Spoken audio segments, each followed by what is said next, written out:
Hey, what's going on, friends and family? Thank you for tuning in to another episode of BKL Reviews, and today we got a brand new unboxing I'm so excited about.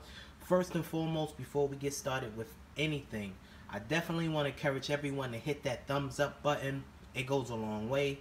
And also, if this is your first time tuning into the channel, and I pray that it isn't, please subscribe. It's your best way of staying up to date with the most recent content. And you can also follow me on these social media platforms. With that being said, with no further ado, let's get into the review. Well, as you can see, I purchased something here from Nike, so let's check it out.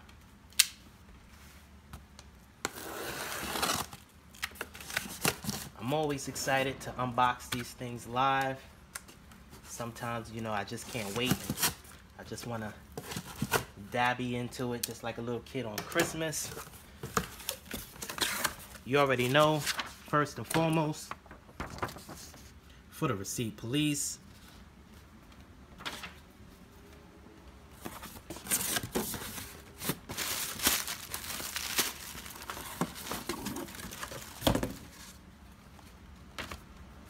Voila. Have that Jordan box that we all love to see. The red Jumpman on the top of the lid with the actual elephant print. The actual sneaker reviewing today is the Air Jordan 3 Retro OG with a color scheme of white, fire red, and true blue. A style code of 854-262-106.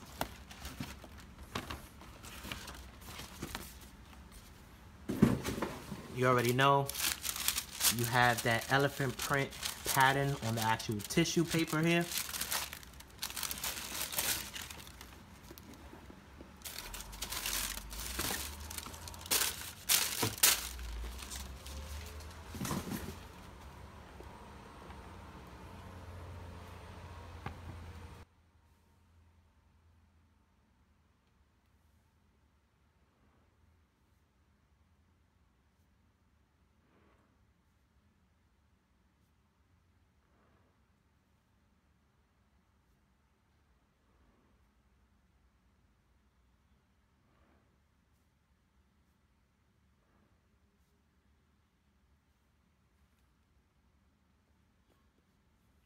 Nice. Man, I have to say, these are clean. If you're not familiar with this sneaker here, this is the Air Jordan 3 True Blue, aka the OG, mainly because it has that Nike Air on the back. It's very sexy. I know I do have the 2011 pair. There is some slight differences on that pair compared to this one. We will definitely get into that. And I would like to give you my honest opinion on this because I've seen other people's or other reviewers, pretty much not liking this shoe. If you're like me, I'm a collector. I like the iconic sneakers, and it's just certain ones that actually stand out to me. This one in particular. So first and foremost, as you can see, it does have that hang tag that says Air on it. It would have been a lot better if this hang tag would have had Nike Air on it, mainly because this was going back with the true OG. But it is what it is. The actual leather here, a lot of people saying the leather is horrible. You have that synthetic, somewhat textured leather here. It could have been better, but I'm not going to complain about it. You do have the flat synthetic leather here, and on the upper you do have that somewhat textured leather here. On the back heel, you do have the perforated leather here on the back heel. Has the elephant print along the actual eyelids. Move this out of the way. Along the eyelids there. And you also have the red lace loops here as well. I can honestly say the red is a lot brighter on this 2016 pair compared to the 2011. You do have the elephant print here on the back heel. I can honestly say there's some flaws that actually made it past the inspection team. And the actual elephant print here feels a lot smoother. It doesn't feel like you can feel the grooves or the indentation of the actual elephant print here. So that's one thing I don't like. As well as here on the actual toe box. Actually, no, you can feel it here on the toe box more than you can on the back. You have that white midsole with the clear visible air unit, as well as the gray outsole. As we move to the toe box here, I can honestly say the leather isn't that bad. It isn't the softest, nor is it the stiffest leather. It could have been a lot better, but I'm not going to complain. The tongue, you also have the perforated holes throughout the tongue with the flat white laces. And at the top, you have that stitch red Jordan Jumpman logo. Now, the most noticeable difference here, I can honestly say, is the red on the back of the tongue. The OG did have the red on the back, but it wasn't visible from the front. This is a lot higher than the actual leather cutoff here. As we move to the medial side, you get to see the two different leathers, like I said here, a lot better. As well as some flaws as far as the paint strokes here. I'm not sure if the camera's picking it up, but there you go right there.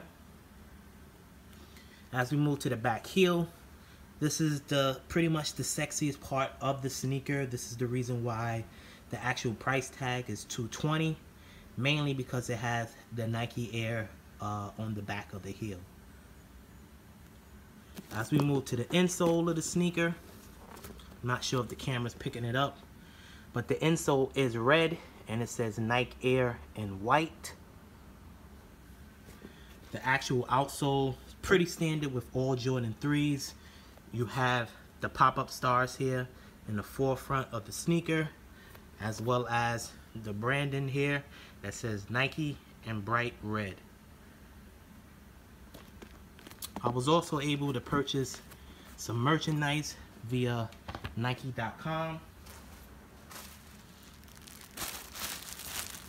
T-shirt right here. Style number 801582. Retail price of this was $35. If the t-shirt is still available, I will definitely leave a link in the description for it. Sticking with the fact that it is a true OG, you can pretty much see what the shirt says. True OG with that elephant print. Very nice. It is a tagless tee, as you can see. And it also has the Nike branding on the arm and that light gray color as well.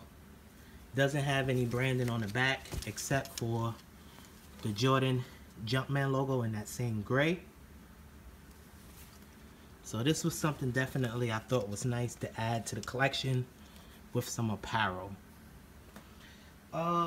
Just to give you a little discussion on how I feel about this sneaker, I really feel like they could have did this pair a lot better. A lot of execution issues, I feel, as far as craftsmanship. As you can see, have some issues here with the elephant print, as well as this whole texture right here is very smooth.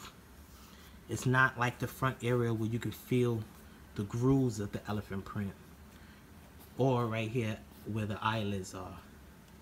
Other than that, I feel like the craftsmanship is good on this. This is actually a pair that if you're a collector like myself, you would definitely get, just because it is the closest to the OG as far as color and shape.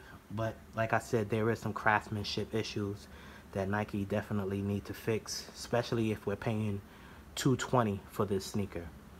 Once again, I definitely want to thank everyone for tuning in to another episode of BK of Reviews. I definitely want to encourage everyone to hit that thumbs up button if you like the video. Hopefully you're not new to the channel. If you are, please subscribe. It's your best way of staying up to date with the most recent content. We post videos every Sunday at 12 noon. And once again, I want to thank you for tuning in to another episode of BK of Reviews.